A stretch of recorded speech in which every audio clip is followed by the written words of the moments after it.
Good afternoon, everyone. Welcome to this afternoon's teleconsultation session entitled, Is Resistance to the Cloud in Banking Warranted?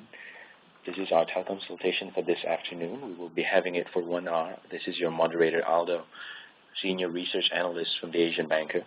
And we are pleased to have with us our speakers and panelists this afternoon. Before I hand it over to Braden, who will be our first speaker, allow me to make a few introductions on the topic. In recent years, CIOs have increasingly been under pressure to improve the performance of their IT systems, which serve as the technology backbone for bank operations, while being expected to simultaneously reduce their overall costs. Bank operations have become more diverse as more products and various channels are introduced, creating more demand for platforms and core banking systems. Regulators themselves are demanding robust disaster recovery systems, and both regulators and investors demand an uptime of 99.999% for banking services across channels. Furthermore, banks themselves want to leverage on business and customer analytics to cater product for specific clients or to address the changing needs of their customers. So with all this backdrop, cloud computing has been identified as one of the enablers or solutions for these problems. However, banks have encountered resistance not only internally, but also from regulators. So we're hoping that this afternoon's teleconsultation will help everybody understand cloud computing better and also understand the resistance to cloud computing and perhaps see which cloud computing model is best for their organization. So without further ado, I'll hand it over to Braden Wondra, the CTO for HP Enterprise Services for Asia Pacific and Japan. Thanks, Aldo. Appreciate the introduction, and good afternoon to everybody. I'm glad to be here and share my thoughts on this topic with you. I will now attempt to share a presentation, and hopefully you can see my screen as I walk through the topic.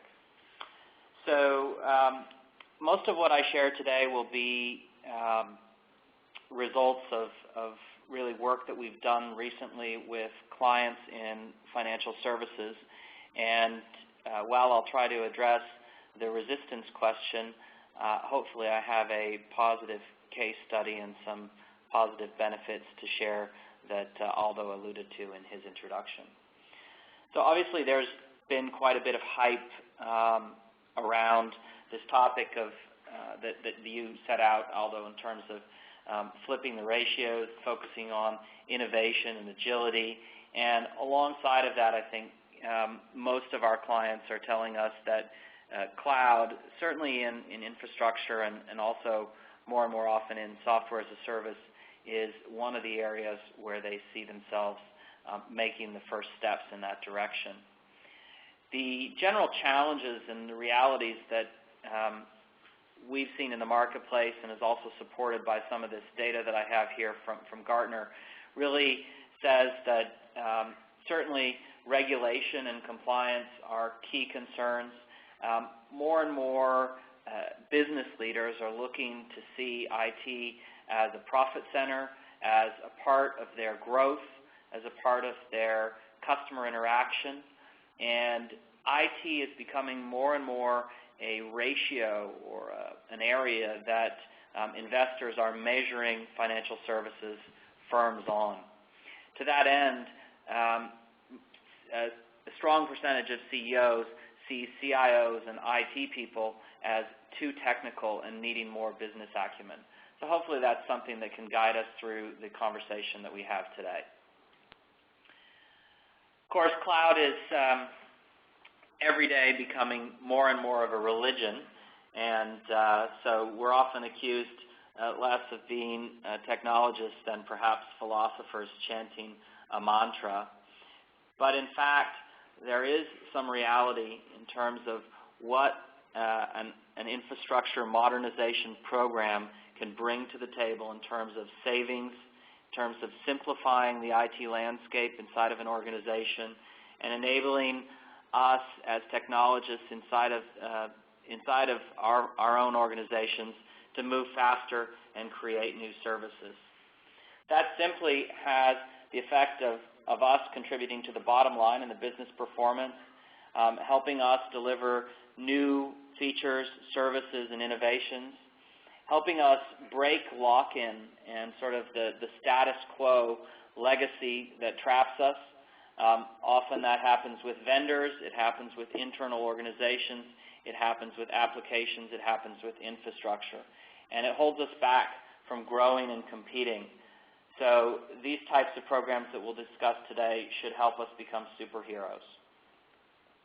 Wanted to set a little bit of context. I found this interesting statistic that over this 30-year period, we saw computing and communication costs drop 1,000-fold. And we see that in our everyday lives in the cost of phone calls. We see that in the cost of the computing power that we now have on our desktops versus what we would have had in the early 70s. But really, if you want to think about that and the next that's coming in terms of the revolution, the as-a-service revolution that's coming, you see what that would do to the cost of your car. So if the same price decrease happened to cars, we'd be paying $5 for cars today. So it's a dramatic change, and we expect to see the same kind of changes happen as cloud computing brings an increased computing communication power even further down the stack and makes it more available at lower prices. So that kind of consumerization is going on right now, and the journey that we see happening is really one of starting with standardizing, understanding a number of infrastructure buckets, as you will, that you can start to rationalize your workloads into. Once you have a grip on how many standard buckets you might be able to fit a majority of your workloads into, you can start to automate the management and operation of those workloads. So you've built yourself a standard architecture and you've brought down the cost of managing and operating that infrastructure. Then you'll start to consolidate applications and workloads into those different buckets, and gradually over time you'll need to optimize and tweak those, modernize them, and make them even higher performance. Along the way, one of the key attributes that we see organizations needing to grow their skills in is becoming a broker and right sourcing, understanding what workloads they want to run internally on dedicated systems, what workloads they might run internally on private clouds or private shared services, what sort of workloads might float back and forth between internal environments and external environments, and finally what kind of workloads might exist only on public cloud systems. So we don't advocate that everything is going in one direction, but we believe in a hybrid world where you as IT leaders will need to figure out where you run those workloads and how you right source the provision of that infrastructure. So looking at how some successful clients that I've worked with recently have been doing this, they've really focused their efforts at the front end of things, at let's call it the design phase, with architects and security professionals, helping them look at that roadmap ahead and understand where they're going. They've then taken a very rational approach at where those different infrastructure platforms might exist. They've applied a factory or manufacturing model to those environments, and they've really started to get their hands dirty in applications modernization. Because when we look at banking and insurance firms, financial services firms in general, there's really decades of legacy in terms of applications, and you've got COBOL code, you've got all kinds of ancient architectures, and it's really about getting in there and figuring out where those legacy systems can be modernized and replatformed. It's an iterative process that you need to be willing to go in and repeat and do it again and do it again, because it's a never-ending story that's going to completely perpetuate itself going forward in the future. Governance is what our clients are telling us is really key, and some of the tips that I've heard recently is really about, again, envisioning this end state of where you want to be, envisioning what you're going to need at that destination: people, talent, infrastructure resources, partnerships, and working backwards from there to start to spill and fill that. One of the key factors that we've heard more and more recently is that we as IT people often have struggles with the business in terms of getting them to come along on a journey with us, us understanding the business's sensitivities and needs. And that's where it's very helpful in a number of cases we've seen recently to have some sort of support or mandate for what the end goals are, what the outcomes that the organization is looking for along this journey to cloud, and getting some sort of governance in place so that that interplay and relationship, the dynamic with the business, can be managed. Of course, you have challenges, and they're not limited just to regulatory and compliance. You have privacy issues, and when you look across a growing multi-country region like we're in here in Asia Pacific, you certainly have these differences that are going to be multifold across all of the different countries. Privacy, and then finally sponsorship. So I'm hoping that my colleagues who speak after me can help us elaborate further on some of these challenges. But keeping up with regulation and keeping up with compliance are two of the top ones that we've heard over and over again. I wanted to share with you this business case. This is something that I took out of a case study with a client that we worked with recently. They were starting with a base case spend in OpEx and had some growth going in that. And we looked at really what kind of benefits we could get out of an iMod and AMOD journey. And the challenges that most organizations are dealing with right now is really how to modernize at the same time that they deliver cost savings back to the business and deliver on new projects in an agile fashion. And what we saw working with this client is that we were able to project out an OpEx savings and a P&L improvement back to the business, while at the same time making an investment of $50 million each year in terms of application modernization, and that the whole thing could come out as a net positive improvement to the P&L. Now, I won't say that along the way here there were not hiccups. Governance was one of the biggest issues as they moved through the applications modernization program, and they didn't, in the first and second year, deliver as quickly on the projects as they had been in the prior 2 years. So there are challenges to doing this, but this case gave us really some hope and some aspiration that you could actually make investments to get yourself out of the legacy application spaghetti and into a more modern world and have that be self-funding. Some of the things that your peers and colleagues have been investing in and doing in terms of innovation are listed here, and it's a really exciting world out there. It'll be interesting to hear the colleague from Standard Chartered. It's one of the more innovative banks in terms of mobile services, in terms of niche marketing, group offers. So they've got quite an exciting offering that Standard Chartered has come out with in several countries in Asia. So the benefits that you can derive from doing this kind of modernization and journey to cloud enable you to work on these kinds of new innovations. So at HP, we see this journey to cloud as bringing you opportunities in a seamless, secure, and context-aware fashion. It's a connected world where everybody will be connected and on. So thank you for your time, and I look forward to the panel and answering your questions later. Okay, thanks for that presentation, Braden. We're actually trying to address some connectivity issues with the other speakers right now. So perhaps we can field some of the questions that have come in while you were making your presentation. And one of the questions is, you mentioned being able to talk to the different business lines, and really key governance is one of the issues in enabling cloud computing to be implemented in the enterprise.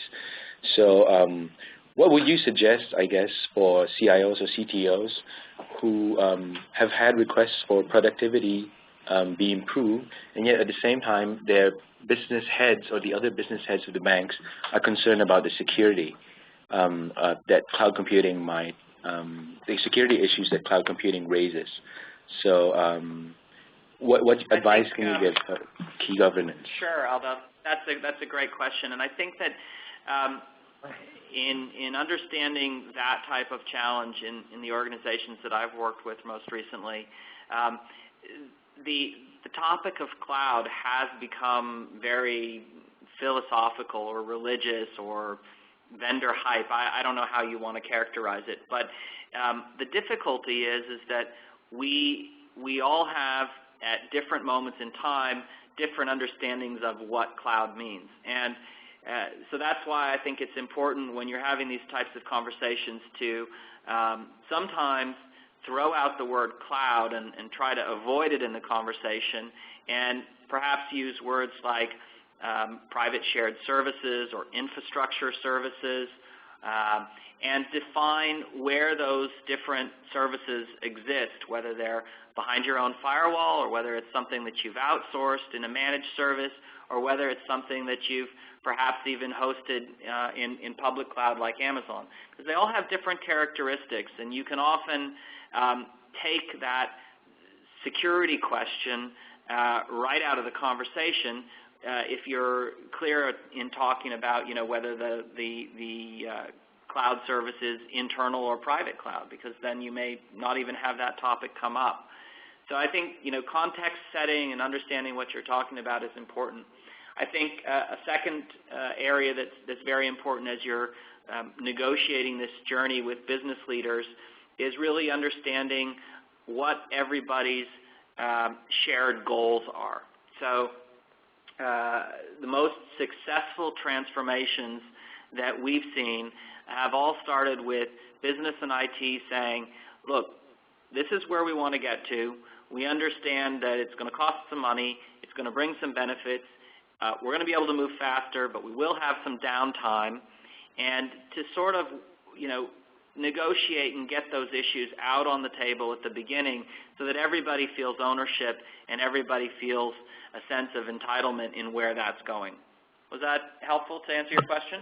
Yep, that's very helpful. And I guess as a parallel discussion on this one is the discussion with regulators, and how a lot of the regulators, of course, are raising issues on security and those things. And would you suggest the same thing, like when banks talk to regulators, moving the discussion forward in the different countries, do you think that they should be more, what strategy would you recommend that they do in moving the discussion in their different countries? Because what we're hearing from a lot of the banks is the primary concern that regulators have is, for them, it seems like cloud computing is a form of outsourcing an entire IT division, which would have sensitive data and all those stuff. And the regulators are, of course, concerned about disruption issues. Yep, absolutely. And there have been, certainly a number of incidents in the region here in Singapore, where I'm based, over the last year that have, helped highlight that for the regulators. But again, the reports back that I've heard, we hosted a breakfast actually at your conference a couple of months ago, and this was one of the topics that came up. Some of the feedback that we got there was that, again, having rational and defined conversations where we take a broad term like cloud or a broad term like outsourcing, and we start to define exactly what we're talking about in a particular case. We may be moving to a managed service, but the managed service will still be hosted in the same data center in the same country. No data will be going offshore, and the right amount of due diligence and care has actually been taken to ensure that SLAs and disruptions are avoided. So for the most part, the process, I often hear bankers and financial service executives complaining about, and I think the process is onerous and the discussions are long. But I've heard some positive outcomes coming out of the efforts that financial services executives have put into the conversation in terms of the result that they get out the other side. I think regulators are in general pretty business friendly here in the region, and for the most part looking to see that we all have some measure of success. Okay, thanks for that, Braden. We shall hold the other questions on our other open forum segment. I believe that Gabriel is already inside. Gabriel? Yes, can you hear me? Okay, yes, Hello, Gabriel. can you hear? Yep, we can hear you, Gabriel. Okay, thanks. In terms of, again, Standard Chartered, our journey to the cloud initially started looking at internally, so spending a lot of time evaluating products, evaluating technology that will allow us to create essentially a private cloud. So concerns around security was one of the number one factors in terms of deciding how do we implement a solution that will allow us to take advantage of the latest technology around cloud computing. So for us, again, step one, I think most organizations, be it in financial services and in other industries, was to look at what's your virtualization strategy. So essentially looking at components that will allow you to scale within an environment, and also the potential opportunity to scale out of that environment, essentially cloud burst. And a project that we run last year was to look at especially our development and test environment here in Singapore, whereby allowing our developers to have a quicker time to market, essentially creating an infrastructure as a service with one of the providers here that allow them to quickly have an environment, be it a physical machine, an OS, ready to go, and for us to allow us to test and develop pretty quickly. The previous speaker again mentioned issues around compliance, around security, but for us our number one goal was to get a better understanding and feel about how quickly can we provision machines and essentially look at reducing our time to market, and also potentially reduce our cost base as well in terms of putting infrastructure in front of developers for them to use.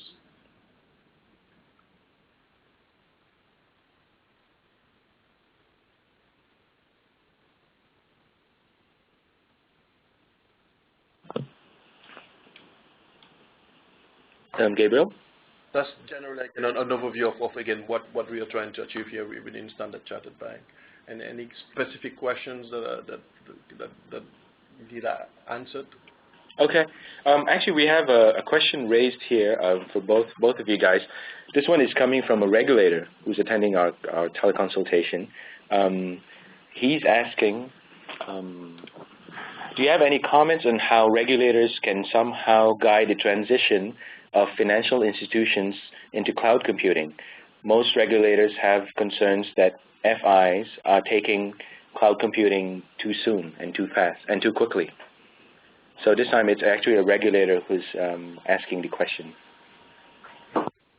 Perhaps you can begin with Gabriel, and then we'll hand it over to Braden. So Gabriel, your thoughts on the question from the regulator? Yeah, again, it's back to the traditional question. What do you mean by cloud? Are we talking about a public cloud, private cloud?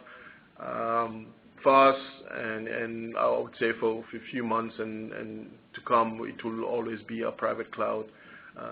Yes, there's a lot of vendors out there that are looking at giving us a better understanding of, security, compliance.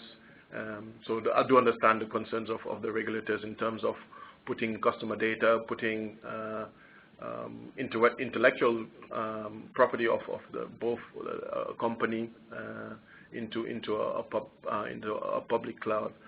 But in terms of I would say looking at the bigger picture in terms of a public cloud, I think For us as an organization, we're not looking at as a near-term possibility to go into a public cloud. So what are we doing basically? We're leveraging all the technology that we currently have out there from vendors in terms of how they're deploying their service. And that's one of the first arguments I have with cloud providers.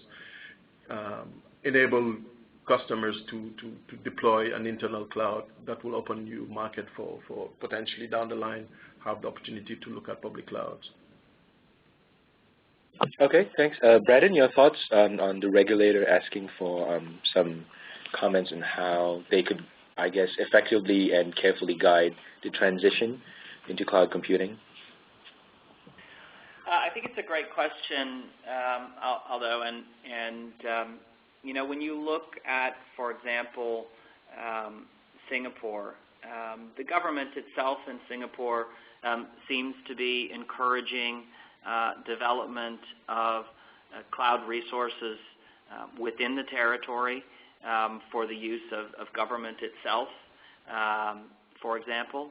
And I think that if regulators want to guide it in the right direction, they could take advantage of some of the work that's been done by governments themselves and draw benefit from that and how they project out the roadmap for private enterprise within their purview. Also, I think you have a number of Alliance, Open Data Center Alliance, Cloud Security Alliance, and of course talking to vendors like HP, Cisco, IBM, and so on to understand sort of the state of play with the technologies and so on. I think we're all interested in seeing the same end result, so the more conversations we have and the more understanding we build out, the better things will be for us. Certainly, I think that most organizations, as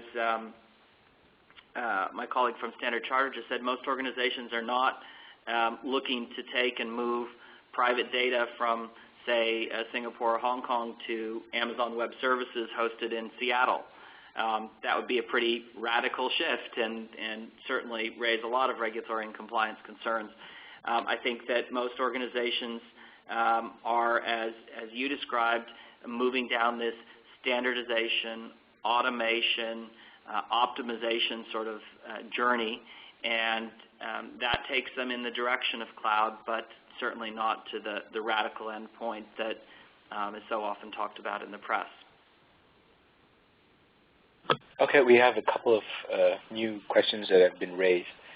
One question that's been raised is, for enterprises that have already adopted cloud computing, how do you ensure that customer data are securely removed from the providers when the services for cloud computing are no longer required? So I guess this is more of like an exit strategy question. If you have implemented cloud computing and if it is of the type where you share customer data to the cloud computing provider, either as in storage or also processing or also CRM or data analysis, the question, I guess, is leading towards how do you ensure that the data has been securely removed in your provider once you exit, I guess, the contract or the agreement? Perhaps we can begin again with Gabriel and then Braden. I don't know how to answer this question. I mean, we haven't been into that situation in terms of moving customer data into the cloud. Again, public, even a private cloud. So most customer data will stay within our four walls within the data center. But looking at in the future, again, there's a lot of technologies out there around security, around data cleansing, around encryptions that we use today. So we connect to ECN, to electronic channels where data will leave our data center to go to the likes of another trusted party. So all the technology, I believe, currently are there to allow financial institution to transmit data, to store data in a secure way. But again, I think it's around the maturity of cloud computing out there that people are reticent in terms of deploying data out there in the cloud. Okay, thanks, Gabriel. Braden, what are your thoughts on this one? I guess this one is how would companies or how would banks effectively monitor the security of such information either during or after the services have been received? Absolutely, Aldo, and I would support what Gabriel said and sort of amplify that by saying that firstly you want to choose a partner who's going to step up to the level of transparency and audit that you need, that your regulator needs, and enable you to see what their operations look like, whether they comply with different industry standards, whether that's ISO or Cloud Security Alliance or other security standards. So, taking a look at, for example, the enterprise cloud service that we offer for computing and storage, which is really the next sort of step beyond managed servers, but it is not at all a public cloud service. And when you look at data removal and cleansing, we actually offer our customers different options. And you can actually choose that you want to have the disks destroyed. So that sort of goes against the thinking of cloud computing, that you back out of it and you actually end up seeing then the hardware go away. But there's an additional cost, and maybe you need that. Maybe you need military-grade disk wiping. And what you want to see is that you've got a partner who's got the right operational procedures in place, that goes through and checks their work, obviously, and then is willing to be willing to be audited when necessary to make sure that those steps have been taken. One of the interesting things that we put in place early on was sort of an outgrowth from some software acquisitions that we made. But when you talk about SLAs and monitoring, we have a service called Cloud Assure that is actually meant to track and make sure that you're getting the right operational performance and the right service level out of your different cloud providers or vendors in this space. So it's a modern cloud era monitoring tool. Okay, thank you. We have another question here from one of our participants, and the question is whether do you guys see an opportunity to modify the public cloud model? And the question mentions tokenization to reap the benefits of cloud computing without accepting the risk of inadequate security and data privacy.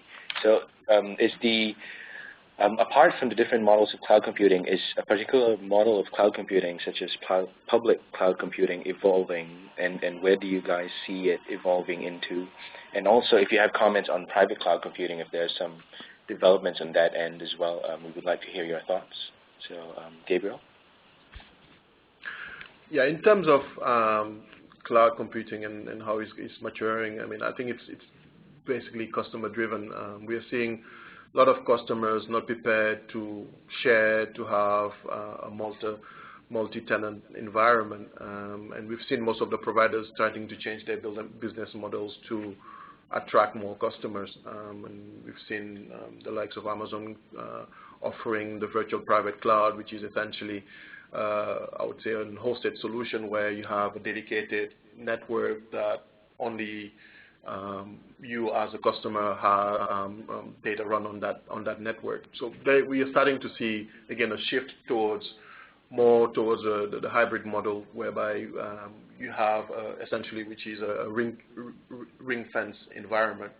But that brings again the question around the business model for the cloud provider. I mean, where do they make their money in terms of having that traditional multi-tenancy environment where they can benefit from economies of scales and multi-tenancy, but as opposed to having a private hosted solution, which is again scalable, which is adaptive, which has all the characteristics of your traditional public cloud environment.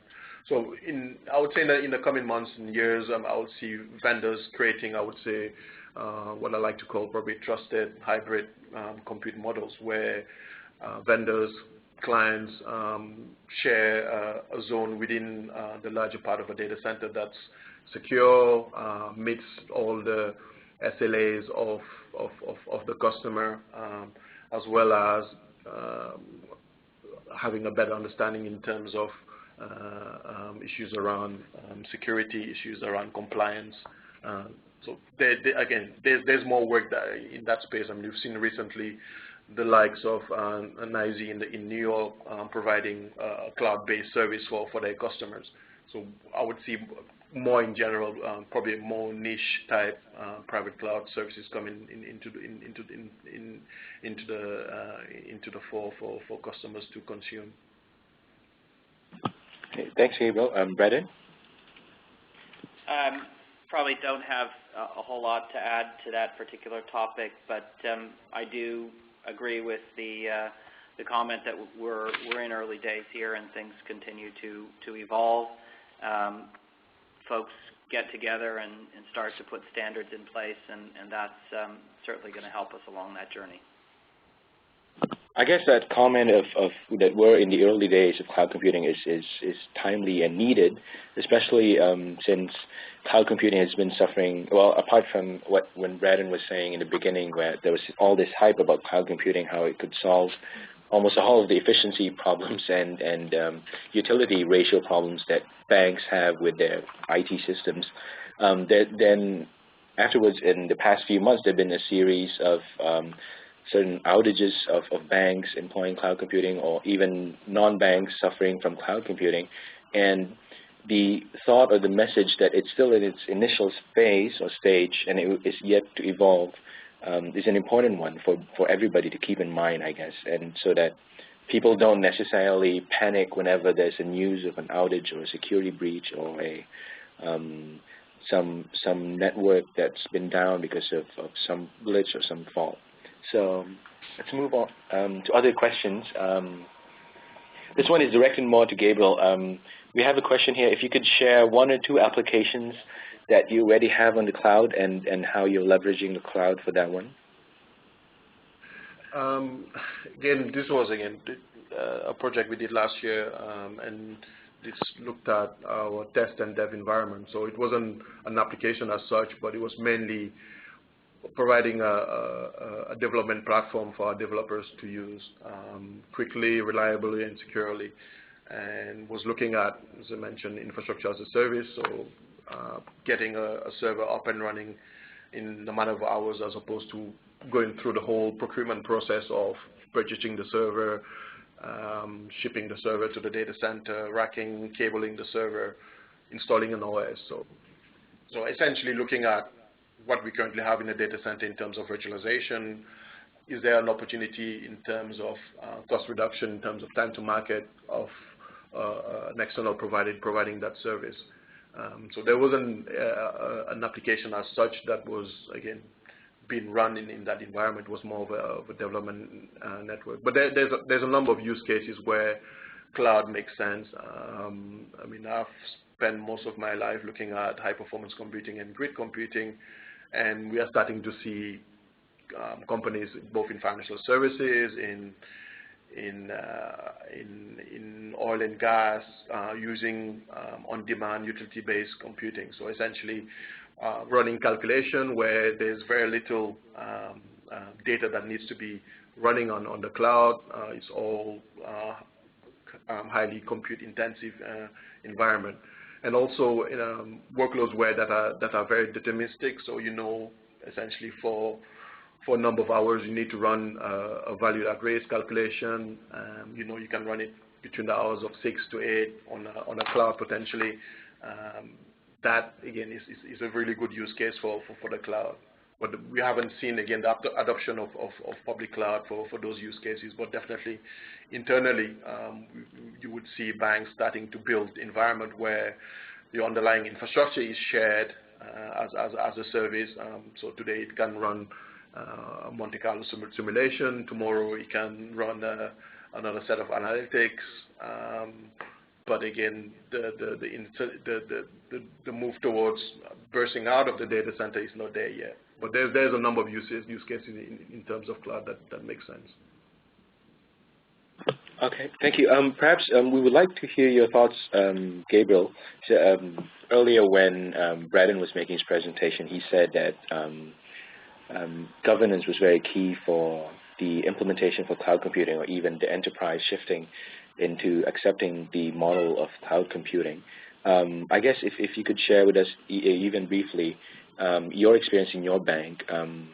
Was there much resistance with cloud computing, or was it a matter of fact evolution from hosted managed services? And was there a lot of rethink or reevaluation of what it actually meant, or how your institution would want to capitalize or strategize on cloud computing?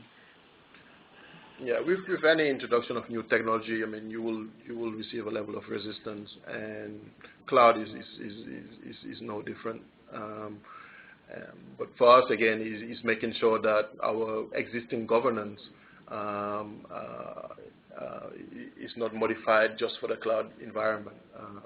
But again, I want to reiterate, I mean, most of the work be done around cloud was essentially a private cloud. So we was looking at our current environment. Does it meet our security standards? Does it meet our availability standards, our performance standards in terms of having this service that will allow better reliability, better time to market? So the governance, as I say, I mean, you shouldn't have a drastic modification of your current governance for your existing environment in terms of putting cloud. Cloud, for me personally, is an enabler. It will challenge your current processes. Yes, without doubt. It will challenge the way you do things today, but you shouldn't deviate from your policies, your security policies. Yeah, there are areas, especially when you try to get out of the private cloud, yeah, you need to tighten your security policies. But when you're building an internal cloud, your governance shouldn't be, again, drastically modified just for the purpose of a cloud. Okay, thanks for that. I guess following up on the issue of governance again, perhaps I can ask direct this question to Braden. In terms of the industry, Braden, do you see that a lot more banks are willing to talk about or even explore the issue of cloud computing as compared to previous years, or do you think that the recent news of outages, not necessarily for banks but for other enterprises who use cloud computing, has that hurt the dialogue at all with the banks moving forward with what they can do or what they cannot do with cloud computing? Again, I think it does come down to your definitions. Firstly, it has caused the recent outages have caused folks to examine more carefully where they are running different workloads and which partners they place their business with and how far they go on that cloud journey. But I don't see that it's necessarily caused a slowdown in the trend or changed the overall direction. And Gabriel has outlined, a starting point and looking at virtualization, looking at standardization, and what benefits that can bring. And you've talked a little bit about the other extreme. Certainly, one area where I've seen quite a bit of interest when you ask the question around applications and which ones might go to the cloud. People continue to look, both in banking and in other industries, to look at email and collaboration and how they can further optimize that space, and whether they use email as a service or software as a service to solve that problem, or whether they just run those workloads in more optimized environments and can get more out of their infrastructure spend there. So that's certainly an area where interest has continued very strongly.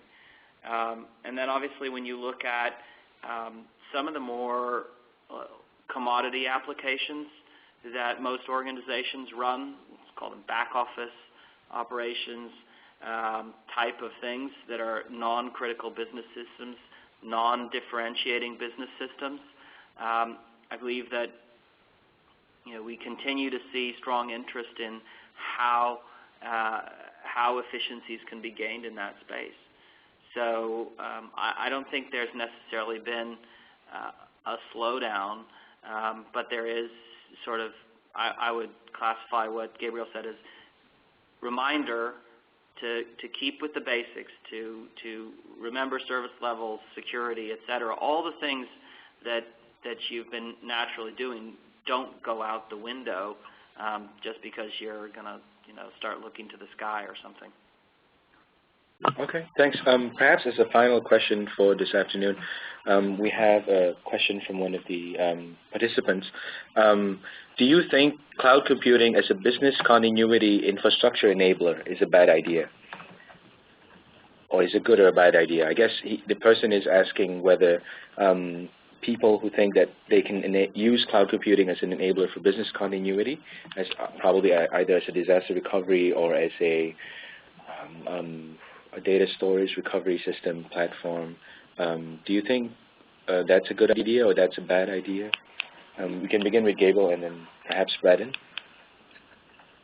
I think it's a great idea. I mean, again, it doesn't, today, how do you do DR? I mean, you have probably a hosted solution somewhere that acts as a backup to your primary environment. So if cloud means that you can scale, you can have a shorter time frame in terms of recovery, then yes, it makes sense. But again, don't deviate from issues around security, around governance. Once those are in place and you're satisfied that they fulfill your requirements in terms of creating a new environment in the cloud, then yeah, it makes sense. But again, it's always back to that question. I mean, will my application be running in a secure environment? Will I be able to speak to my compliance team and assure them that data is safe and it is secure? Will the regulators be happy with what I'm trying to do in terms of, so there's a number of variables that you need to address before saying yeah, that it makes sense. But in terms of technology, without doubt, and we've seen it in a number of technologies and solutions, especially again with the underlying virtualization, how quickly you can bring up an environment, how quickly you can move a virtual machine from one side to another, depending on distance. So the technology is there, but we need to look at, again, the other issues around adopting cloud-based environments as well. Okay, thanks. Braden? Absolutely. With those cautionary principles in place, we would absolutely agree and see DR as well as dev and test environments as probably the two lowest hanging fruit where efficiencies can be gained, whether in managed services, hosting, offsite, or in effect some sort of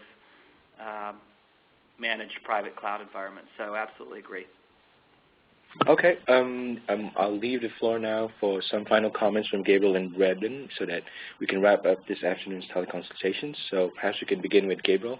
Some final comments on, I guess, cloud computing, and for the banks and the technologists and even the regulators who are listening to us right now, your final comments and thoughts on cloud computing.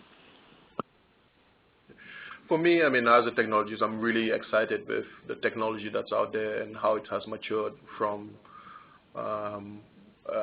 hosted solution to extranet, where basically you have a dedicated network pipe between a vendor and a supplier. But again, we do have our concerns. I mean, today's world is an open world, especially out there in the internet. When we've seen all the recent press around security breaches, we need to be cognizant about, again, these issues. But I'm confident that, again, technology will solve, at the end of the day, will solve some of these constraints in terms of adopting the cloud. Thanks. Braden, any final words? Sure, absolutely. I mean, I agree. This is a very exciting time. It's a great time for us to be in IT. We're being part of a revolution and having the opportunity to bring greater value to our organizations. We're at the beginning of a journey, and if we look at how our lives as consumers of Internet services has changed so radically over the last 10 years, and how it's enabled us to get access to more information and data than we ever could have imagined. You know, the value that Google has brought to our lives in terms of finding and accessing information is amazing. And we're going to be a part of another revolution here, and we'll solve these security, regulatory, and privacy challenges. And I look forward to the day when the kind of as-a-service opportunities are going to enable us to use our financial information in better ways. You know, I look forward to having the right amount of privacy around my data so that I can leverage it and get more value out of it and understand opportunities for me to perhaps make more money out of my own personal investments and so on. So I think that as we find ways to get the right amount of privacy and security and the right amount of regulation in place, we'll actually be opening up new horizons for us as consumers. And, you know, as a consumer, I look forward to seeing more efficiencies take place so that I'll have access to, you know, lower cost banking and then can focus my efforts on higher value banking. So I think this is a new world where there's a lot of opportunity out there for us, and looking forward to going on that journey with you. Thank you very much. If you may allow me, I'll try to summarize some of the key points this afternoon very quickly. One is organizations must be very clear on how they define cloud computing and how they would apply it as a strategy for their organizations. Banks should also be clear with the SLAs that they enter with cloud computing service providers so that security and compliance is not compromised. The last one is, although security is an issue, it should not hinder the opportunity that cloud computing provides, and governance is key towards a good implementation of cloud computing. With that, I would like to thank our panelists for this afternoon, Gabriel Sala from Standard Chartered Bank and Mr. Braden Wanderer from HP Enterprise Services, and thank everyone who has been participating, listening to us for the past hour or so. We will be sending the proceedings report of this one within the next week and the recording of this teleconsultation for your use as well. Thank you very much, and until the next time we have our teleconsultation.